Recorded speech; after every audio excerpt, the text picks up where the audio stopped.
Israel noong panahon na yon, sila ay bagsak ang kanilang spiritual. Kumbaga, hindi na nila kasi nababasa, hindi nila naririnig ang Book of the Law ni Moses, kumbaga yung parang Bible. Pero ngayon po, yung isi-share ko sa inyong umaga, ito po yung maganda. Mahalaga po na makinig po tayo, ha. Hindi lamang makikinig, kundi unawain natin yung ating pinakikinggan. Amen po ba? Sige, manalangin po tayo. Let's bow our head and close our eyes. Father God in heaven, kayo po ang Diyos na nakakatanaw ng aming mga ginagawa. Sa oras na ito, Panginoon, inihiling ko po sa banal na Espiritu na siya po ang magbigay sa amin ng kalakasan, magbigay po sa amin ng malawak, na pag-unawa. Buksan niyo po ang aming mga tainga, Panginoon, upang marinig namin ng mabuti at maunawaan namin ang mensahe mo ngayong umaga. Inihiling ko po na kayo ang magturo sa aming banal na Espiritu. Kung aming dalangin sa pangalan ni Jesus. Amen. Ang aking teksto na ginamit ay Nehemiah chapter 1. Babasahin ko po, ha. Sumunod po kayo. In October, when the Israelites had settled in their towns, all the people assembled with a unified purpose. Ito po, kaya nag-underline po ako. In-underline ko po. Yan. Unified purpose. At the square just inside the water gate, they asked Ezra, the scribe, to bring out the book of the law of Moses, which the Lord had given for Israel to obey. Soon, on October 8, Ezra the priest brought the book of the law before the assembly, which included the men and women and all the children old enough to understand. Kayo mga kids, naiintindihan niyo ba? Wow, praise God. Si Pastor ito Pastor TJ. Ikaw, LJ, naiintindihan mo? Wow, praise God. So, ang hindi lang nakakaunawa, yan o. Ano bang pangalan yan? Yung bago, maliit. JD? Wow. JD. Ano yun?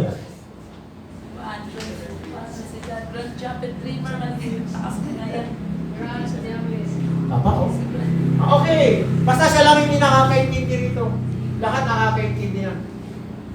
Kasi alam nyo, mahirap sa isang tao na nakikinig pero hindi niya nauunawaan. Pero lahat tayo nakakaunawa. Amen? So, sabi dito sa verse 3, he faced the square just inside the water gate from early morning until noon. Tingnan niyo po yung binasa ni Ezra yung Book of the Law of Moses. Mula umaga hanggang tanghali. And read aloud to everyone who could understand. All the people listened closely to the Book of the Law. Ito yung sinasabi ko po. Na hindi lamang tayo nandito, kundi tayo ay nakikinig talaga. Amen? Buksan natin yung ating mga tainga para marinig natin ang salita ng Diyos. Verse 4, Ezra the scribe stood on a high wooden platform that had been made for the occasion. Ibig sabihin, gumawa sila ng entablado. Sabi natin, mataas. Para tanaw lahat ang maraming tao. Sabi niya rito, to his right it stood. Tignan natin basahin ito mga pangalan na ito. The left, tao yan, mga right hand nila at saka left. Ezra stood on the platform in full view of the people. When they saw him open the book, tignan nyo, ha, ganito yung illustration yan. Platform mataas siguro yung tablado. Yan, mataas pa. Ang daming tao. Nung nakita nila binubuksan na yung Book of the Law of Moses, ano ang sabi dito? When they saw him open the book, they all rose to their feet. Nakita niyo yung paggalang ng mga tao noon? Nung binubuksan na ni Ezra ang libro, ang mga tao nakaupo, wala naman stall nung araw, walang bangko. Nandun sila sa kadamuan, sa kapatuan, whatever, kung saan sila nakaupo. Nung nakita nila, binubuksan na yung Book of the Law of Moses, parang iisang tao sila na tumayo silang lahat bilang paggalang. Kasi nga, nananabik na silang mapakinggan, marinig ang salita ng Diyos. Kaya yun, sabi niya, they all rose to their feet. Then next, then Ezra praised the Lord, the great God. And all the people chanted, sumigaw sila, Amen! Amen. Amen! Amen. As they lifted their hands, then they bowed down and worshiped the Lord with their faces to the ground. Tingnan niyo yung karespeto ng mga tao. Ganon dapat tayo, mga kapatid. Ganon na lang ang paggalang nila nung narinig nila, nagsisigaw sila, Amen! Amen! Amen! Tinaas nila ang kamay nila, tapos lumuhod sila, and then yung mukha nila sayad dito sa lupa. Ganyan sila kagalang sa mga salita ng Diyos na narinig nila. And then, the Levites, yan, Jeshua, Bani, Sirebea, Jamin, Akop, Sabetai, Hodia, Masasea, Eleazar, then instructed the people in the law while everyone remained in their places. Walang umaalis! Mga kapatid, and everyone remained in their places. Ibig sabihin, taimtim sila nakikinig, namamangha sila. Wala nang alisan yan.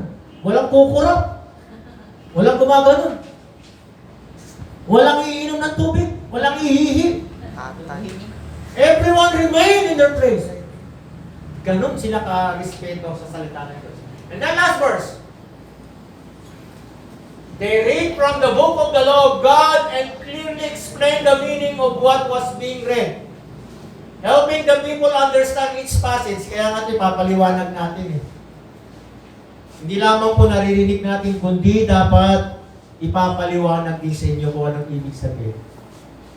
Habang binabasa ko po yan, ito po yung ginawa kong title, mga kapatid. Listening and understand. Listening and understand. Ngayon, abang itong mga taong to binabasa ni Ezra yung Book of the Law of Moses, merong 4 na reaksyon na ginawa ng mga tao. Kaya nga dito may makikita tayong 4 reaction to meet spiritual renewal and revival. Yan. 4 na reaksyon ng tao para ma-meet nila yung spiritual renewal and revival. Mga kapatid, sa panahon po natin ngayon, kailangan na natin ma-renew. Kumbaga, kung mapapaso na yung ating mga lisensya, kailangan ma-renew na. Ganon din yung ating spiritual life, mga kapatid sa Panginoon. Kung alam mo ito naluluma na. Kailangan ma-renew para magkaroon ng pagbabago. Kailangan ma-revive yung ating spiritual life. Ilang buwan tayo na ECQ, GCQ. Sana nagamit natin ito, mga kapatid. Ang problema kung hindi natin ito nagamit. At ginamit natin ito sa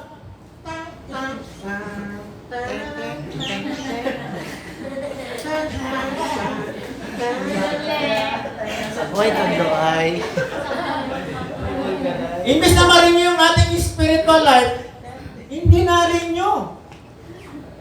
Puro pa ganun. Facts.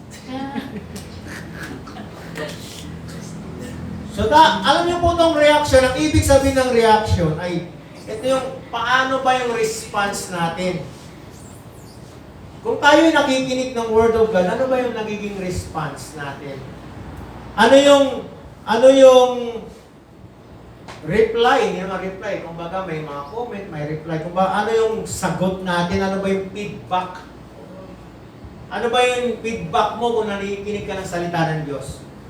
And then kapag tayo nakikinig ng salita ng Diyos, ito ba na-appreciate ba natin? Yun ang tanong ko.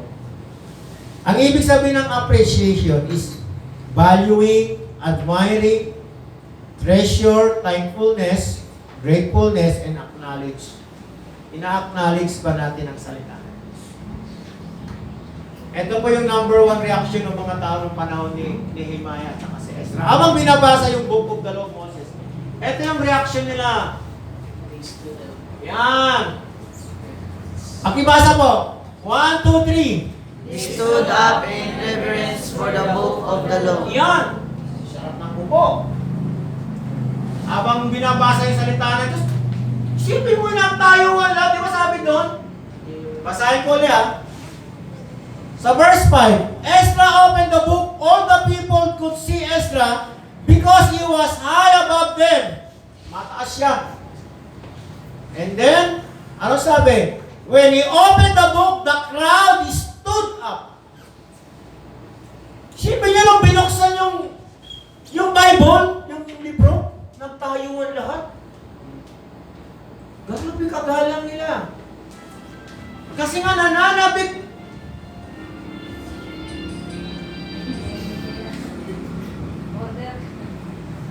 Kuya, parang si ano yun ah. Yung ano ba yung sa Ilonggo? Yung... wala. Saan tayo? They stood up in the reverence of the book of the law. Tumayo ang lahat. Dapat mga kapatid, ganito yung ating response kapag meron tayong napapakinggan salita ng Diyos. Kahit tayo ano ba, doon tayo sa kasi hindi na, parang nawala na sa akin yung marami yan eh. Na-miss ko na eh. Sabi na natin nasa church tayo, dapat yung response natin, kahit hindi tayo tatayo dyan, pero yung puso mo, talagang nananabik. Yes! Praise God! Yan. Ano doon yung diwa mo sa salita ng Diyos? Lord, thank you Lord! Excited ka! Kaya sabi niya rito, describe one of the greatest revival in Old Testament times. Renewal and revival come only from God. Kapag nakita ng Panginoon yung puso natin, kapag nakita ng Diyos yung ating attitude, yung ating character towards the Word of God, yung revival at renewal ng ating spiritual, darating yan. Ang Diyos lang ang pwedeng magbigay niyan. Pero meron tayong gagawin. Ano sabi? When people of God meditate through God's Word, prayer, confession, and a broken and contrite heart, and turning from a simple ways and behavior, a renewed commitment to walk in God's will and to make God's Word the rule for grateful living. Dapat ito yon. Para mangyari yung spiritual renewal and revival sa ating buhay, i-confess natin yung ating sin. Magbasa tayo ng salita ng Diyos. Manalangin tayo with a broken heart and contrite heart. Yung talagang basag na puso. Yung nagsisisi. Nakuha niyo? Nagsisisi. Kasi iba yung, Panginoon, patawarin mo ako, iba yun. Iba naman yung nagsisi, Lord, patawarin mo ako. Patawarin mo ako, Lord. Yun yung nagsisisi. Patawarin mo ako sa nagawa ko, Panginoon. Kapag nakita ng Panginoon, ganun tayo manalangin. Kapag tayo nakagawa ng pagkakamali, i-renew ng Lord yung ating mga spiritual life. We see here the people of God acknowledge the book of the law is the word of God. They all rose to their feet, meaning they all respect and honor. Yun po yung kahulugan nun. Kaya nga sila tumayo eh. Bilang paggalang. Halimbawa, si Honorable Mayor Istong Matugas. Pagpupunta pa lang mga tao, nagpapalakpakan, di ba? Sa kanila, hindi.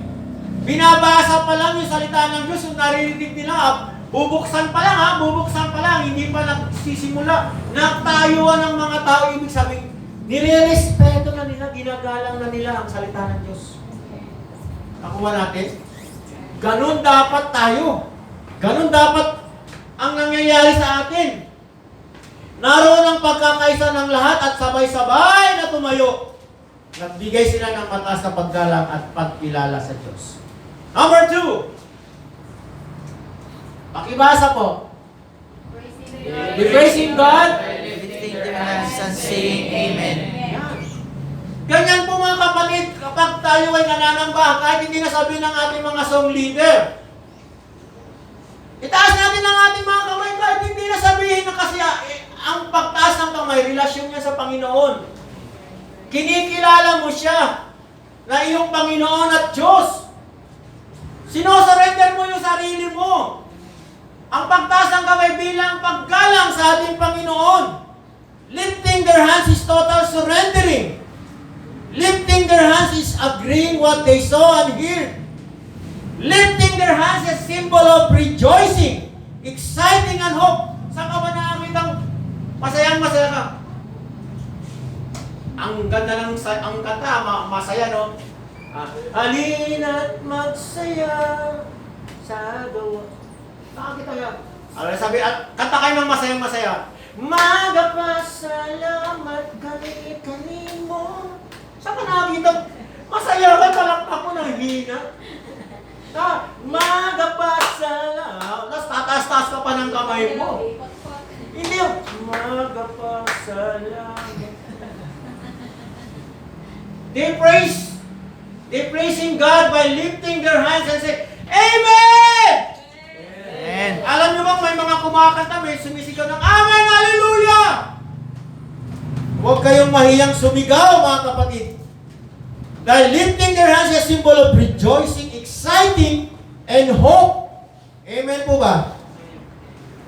Number 3. Kuya, pakisarado mo yung gate. Baka may biglang pumasok yung kaibigan ko eh. May kaibigan ako rito pumasok, biglang umupo dito eh. Yan. Ilak mo. Ito. Kasi wala naman napapasok. Ilak mo to. Yan. Aray. Kayo mga kapatid, pagka nagpipreaching na ako, tirahin nyo na yun. Yun ang ano eh. Tirahin nyo na. Number 3. Okay, pakibasa po. Sabay-sabay. They bow. Down, worship faces to the ground. Isa yan. Ito yung naging reaksyon ng mga tao. Nung binabasa na ni Ezra, yung Book of the Law of Moses, tignan nyo, oh. They bow down in humble worship facing to the ground. Lumuhod. Sipin mo yun, lumuhod ng mga tao. Oh. Ganyan ang pagsamba ng araw ng mga Israelita. Kaya nga yung mga Muslim, di ba, ganun nila. Tayo, bihira natin gawin yan. Pero kung gusto nyo gawin natin po yan, maganda yan. Kaya nga sabi ko, mag-challenge ako, gusto ko magdala tayo ng ano. Yung makapal. Pag sinabi ko, luhod tayo sandali. Luhod tayo, tapos mag-pray tayo. Kasi nga maluwag, oh. Hindi ka gaya dati, sama-sama tayo, hindi pwede. Ngayon, pwede tayong lumuhod. Amen po? Okay lang sa inyo? Amen. Kaya ba? Amen. Aba, baka nahihiya kayo eh. Kaya natin yan. Bilang paggalang, tignan nyo. They bow down in humble worship faces to the ground. Ang sabi po, they bow down and worship the Lord with their faces to the ground. This describes one of the greatest worship service at all time. God desires the adoration of His people and calls them to worship Him regularly. Mga kapatid, dapat araw-araw natin sinasamba ang Diyos. Worship Him. Ibig sabihin ng worship Him, ito yung nagdi-devotion ka, nagbabasa ka ng salita ng Diyos, nagpipray ka. Yun pong ibig sabihin ng regular worship. Meaning, humble ourselves. Submission to the authority. Acknowledging God is Lord. Acknowledging He is supreme, powerful, mighty, creator of everything, amazing God. Alam nyo, kapag ka nagpipray kayo, banggitin nyo itong mga bagay nito. Sabi nyo, Panginoon, you're amazing God. You're wonderful God. You're infinite God. You're Savior, light of the world. Bread of life, living water, Alpha and Omega, your Messiah, Yan, Jehovah Jireh. Kahit anong banggitin nyo patungkol sa Panginoon, alam nyo, nagagalak ang puso ng Diyos. Kaya nga yun ang ibig sabihin ng Ama namin, our Father who art in heaven. Ibig sabihin ng word na yun. Bibigyan mo ng kaluguran ng Diyos. Ikaw ang Ama ng kaaliwan. Ikaw ang Ama ni Jacob, ni Isaac, at ni Abraham. Ikaw ang Ama ng Diyos. Ikaw ang Ama ng langit at lupa. Dahil ikaw ang lumikha ng mundong ito, ng langit at lupa. Respetuhin natin siya, bigyan natin siya ng parangal. You are Jehovah Jireh. Kinikilala mo na siya ang nagpo-provide ng pangangailangan mo, mga kapatid. Kapag lagi nyo itong binabanggit sa Panginoon, kahit hindi ka na humingi, alam niya yung pangangailangan mo, hindi mo na kailangan hingin pa. Panginoon, ikaw ang aking Jehovah Jireh. The Lord is my shepherd. Banggitin niyo yung salita ng Diyos. I shall not want. Ang Panginoon ang aking pastol, hindi na ako magkukulang. Oh. Bible yun, nasa Bible. Sa Psalms 23. Kapag binanggit niyo yung mga bagay niya, mga kapatid, yung inyong mga spiritual life, marirenew yan, marirevive yan. Sa panahon natin ngayon, marami ng mga nangyayari. Nakita kayo ng umaga kasi lahat naman sa inyo, di naman lingid na nagbabasa kayo sa Facebook, no? Dami na ba mga nakalagay? 666 dyan. Malapit ng end times, malapit ng mga the beast. Mga kapatid, yung mga binabasa natin na yan, totoo yan. Nasa huling panahon na po tayo. Hindi tayo ignorante dyan. Darating na po yan. Kaya nga, magpasa tayo. Makinig tayo. Tingnan niyo yung mga sinasabi nila sa ibang bansa. Cashless society na sila. Yung cashless society na yan, narinig ko pa yan, bago pa lang ako mananampalataya, 1993. Nabasa ko na yung libro niyan, yung sumulat. Darating ang panahon, magiging cashless society, wala na yung hawak na pera, card na lahat. Magpapagasolina kayo, bigay mo yung card mo, isa-swipe nila. Cheat! Babawas na yung pera. Nagpagasolina ka. Sasakay ka ng eroplano, so anong gagawin ngayon? Credit card. Hindi na, wala nang kas-kas ngayon. Punta ka ng mall, bibili ka ng mga kung ano, grocery o whatever, shopping ka, sa swipe. Lahat, wala nang pera. Darating sa ibang bansa, gano'n na nangyayari. Cashless. Pero tayo, less cash. Less cash. Wala man tayong pera. Kasi walang card. Less cash. Like proximity. O yung 666 po, totoo yun po yun. Dito, totoo na yun. Pinamark na nila, pini-implant na nila dito yung malit na chip. Microchip. Mayroon nga akong basa na pagpasok nila doon sa gate nila, pag gano'n ng tatay, bukas yung gate. Sabi naman ng anak, sumusok. Daddy! Give me your password! Still. Pasok. No password! This one is password. Shit, pasok na sila. Walang password. Pupunta sa bangko. Shit. Papunta sa opisina. Shit. Bukas lahat yung basta meron dito naka-implant. Pupunta sa grocery, bibili. Tapos kinuha na yung pagkain, o. Ayun. Yeah. Bawas na. Makakabili ka na, pero pag wala ka nito, hindi ka makakabili. Gutom. Ang tanong, kayo ba ay magpapalagay? Para hindi kayo magutom? Sino sa inyo magpapalagay? Wala, no? Matatalino mga anak ng Diyos. Palakpakan natin ating Panginoon. Huwag na huwag kayong magpapalagay. Magpo-provide ang Panginoon ng pangangailangan natin. Siguro bago dumating yan, tuturo na tayo, magtanim kayo dyan! Kaya kasi pastora, daming kamote, alokbate, tanglad, Meron na kami mga malunggay, tumubo na. May papaya na rin yan, lalaki na, ganyan na oh. May kangkong pa. Oh, lalo na kung meron kami lupa, baka ang daming tanim. May kubo. Yan, puprovide ng Lord yan. Matuto tayo magtanim kahit sa paso. Para meron tayong needs, hindi na tayo masyadong tatakbo pa. Araw-araw merong alukbati. Uy, yung alukbati! Okay na? Yun! Ilang araw lang, araw-araw. Punta ka dyan, dami. Punta ka sa likod, dami. Sarap nga kumain eh. Amen. Sino yung gusto ng alukbati? Amen. Sino? Tasang kamay gusto ng alukbati? Ayun nyo ha. Magtanim kayo. Hindi, marami dyan. Pwede kayong bigyan ni Pastor. Last verse! Last verse. Number 4. Ito po yung last. Pakibasa po. Listen carefully. Then they listen carefully. Ito po yung dapat nakikinig po tayo. They listen attentively. Ano ba ang mga response natin kapag tayo nakikinig? Alam niyo ako, mga kapatid, halimbawa, nakaupo ko, may mga meeting, seminar, conference, pag ako'y nakaupo, nakikinig talaga ako. At kapag may nakita mong maganda, nakalimutan ko yung notebook ko, sa cellphone ko sinusulat. Para maano ko, hindi ko makalimutan yung narinig ko. Sinusulat ko doon.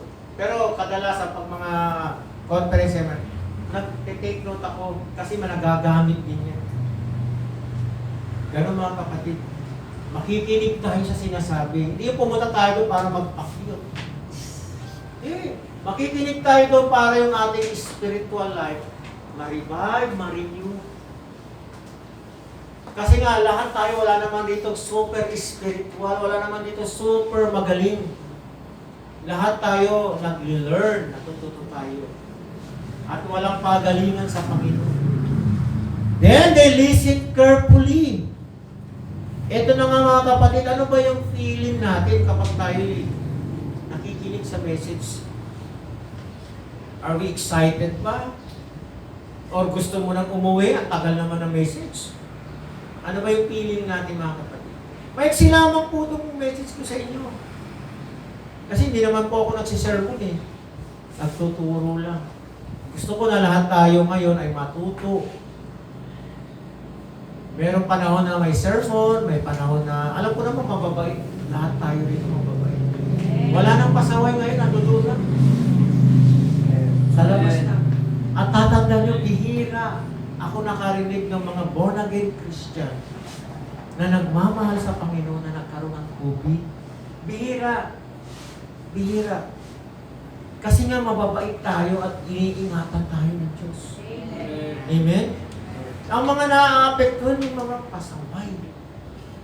Ibang, hindi ako mamamatay sa COVID. Sa gutom. Gusto ko ayuda. Paano kami mabubuhay nila? Hindi na kami makapasada. O ngayon, binigyan na sila. Maluwag. Hindi naman na masada. Iilan lang. Madami raw kailangan. Hindi na kami makapasada. Tapos pasahero, isa lang. Hindi kami mabubuhay. O sige, pasada. Ilang araw lang, binalitan. Dami may COVID. Kaya nga matigas ang ulo eh. Hindi sumunod eh. Yung iba naman lagi na lang gusto ayuda. Lagi nang gusto mag-lockdown kasi papadala ng ayuda. Ayaw sila, yung iba naman ayaw nila ng ayuda. Ang gusto nila matapos na ito para makalabas tayo. Yung iba, ay praise God. Lockdown na naman kasi yan naman ang ayuda. Pag nag-lockdown, mayroong ayuda. Mga kapatid, hindi tayo tumitingin dyan sa ayuda na yan. Ang tinitignan natin yung malaya tayo makagalaw. At pasalamat tayo mga kapatid dito sa Surigao o sa ibang lugar. Nakakasimba na tayo. Ang mga kapatid natin sa Metro Manila, sa Luzon nga pala, sa Luzon. Meron naman lugar doon sa Luzon na merong MGC na katulad natin. Pero sa Metro Manila, sa NCR at doon sa Legazpi at saka sa Quezon, yung mga ICLC natin doon, hindi sila nagsisimba pa. Kasi nga, pinayagan lang sila ng 10 tao sa loob. Pamilya nga lang nila Urot na So, ang ginagawa nila, walang simba. Ganyan, no? Ito, live stream. Totoo ito. Hindi si Kuya Joey ito. Yan. Live stream. Kaya nga kami nagla-live stream dito kasi yung aking mga kamag-anak, yung aking kapatid, yung aking mga pamangkin, yung aking mga kaibigan na may GCQ pa at hindi pa sila nagsisimba, diyan sila nagsisimba. Nakukuha natin. So nakakatulong, mga kapatid, lumalawak yung ating ministry. Mga friend nyo, mga friend ko, mga auntie ko sa Amerika. Kaya ako'y nabibless. Yan. Kasi nasisiran ko sila. Dati hindi yan nakikinig. Wala silang pakialam sa born again dahil sarado, kandado sila. Wala silang magawa, nasa bahay lang. Yun, nanonood sila. Ate, manood ka. Invite kita. Ayan, nanonood. Ngayon, Amen! Mga comment, Amen! Praise God! Wow, dati wala yan. Ang meron sa kanila dati, ang meron sa kanila, Kiko, maring mo si... Kasi nga yung kapitbahay namin, yung kanyang anak, Kiko, yung sinanay matanda, ang pangalan Maring, yung tatay Usep. Kaya kapag sila naliligo, kapag bago mo, Kiko, maring mo si... mga kapitbahay mo to, mga pinsan ko. Imbis na Jesus, Maria Jose, Kiko, Maria Jose. Okay, conclusion. Patapos na tayo dahil magkakaroon tayo ng communion. Mga kapatid, today God's Word reminding us, pinapaalala sa atin ng Panginoon to. The Word of God is a source of praise. Basahin natin ang Word of God. Kita mo, mapapapurihan mo siya. Mabibless mo siya. Lord, God bless. Isipin mo Diyos na yan pero hindi masama magsabi, God bless you, Lord. Hindi masama yun. Diba pag bless you, Jesus. Bless you, God. Hindi lang tayo laging binibless. I-bless mo rin ang Lord. Amen ba? Papurihan mo siya. I-adore mo siya. Yan. The Word of God is a source of worship. The more na binabasa mo to, nire-respeto mo siya, sinasamba mo siya. Yan, kahit gutay-gutay na yung Bible. Wala na kasi mabiling ganito, face out na Kaya tinatsaga ko na lang, thank you Lord. Sign of worship. The Word of God is learning about God.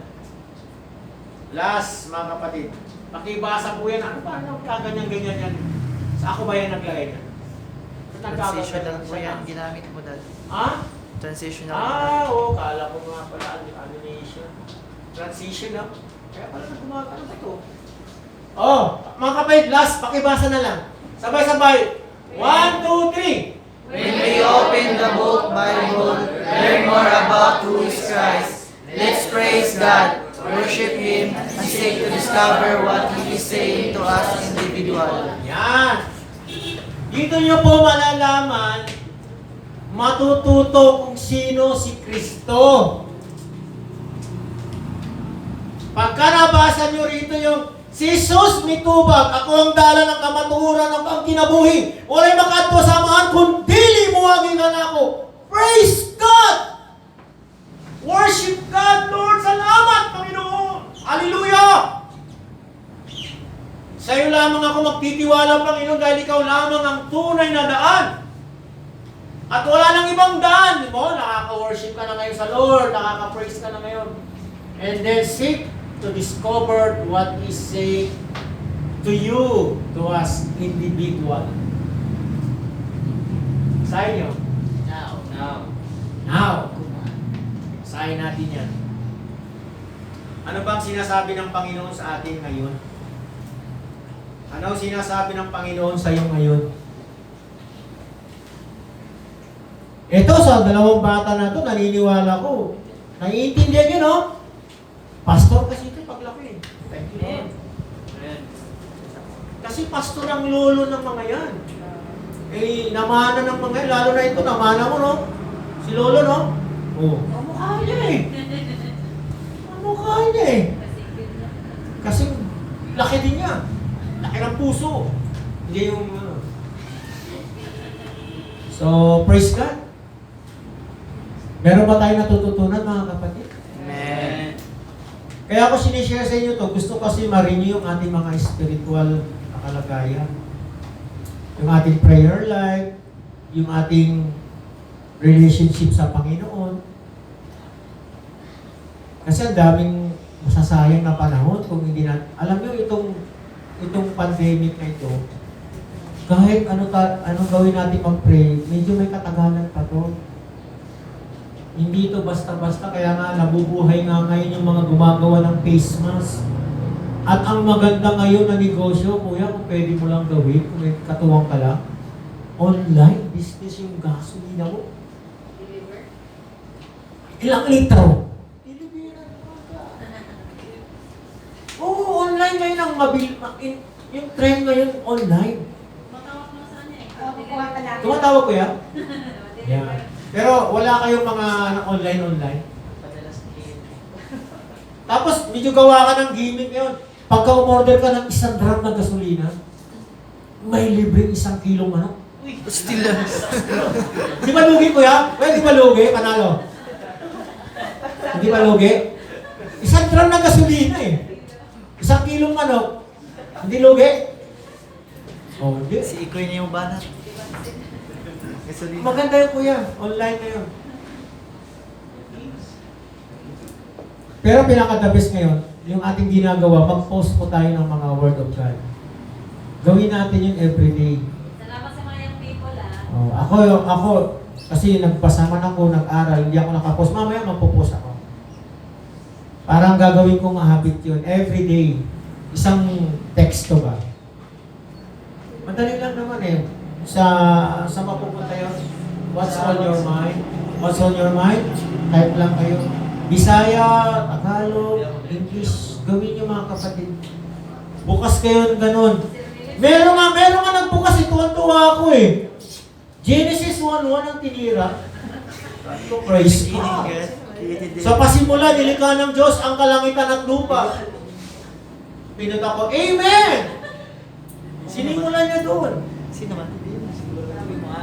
Basta kapatiran natin yung wag nilang bang hanapin ko sino yun. Ang mahalaga, nag-post siya ng Word of God.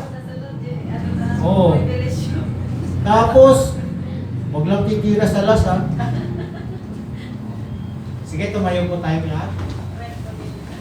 Kasi magkakaroon